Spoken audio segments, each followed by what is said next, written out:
Hello guys, in this video I'm going to show you how you can share your home address on Citymapper. But first I wanted to tell you that don't forget to subscribe, because at 10,000 subscribers I'm going to show you my YouTube revenue statistics and my growth strategy, how you can make money online. So first open the app.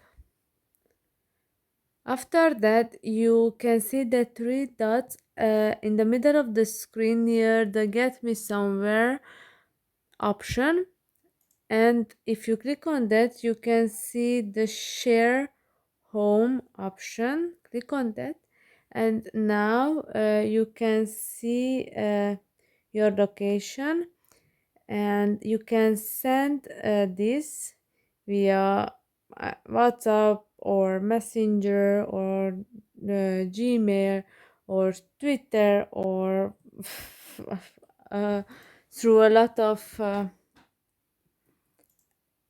apps. So yeah, it's really easy. You do not have to type in your home address if you are invited people to your place. So it's easy. You go to the app, then you can share your exact location to your friends or family members, and they can come to you easily. So I hope this video was helpful for you. If it was, please consider subscribing, and see you in the next one.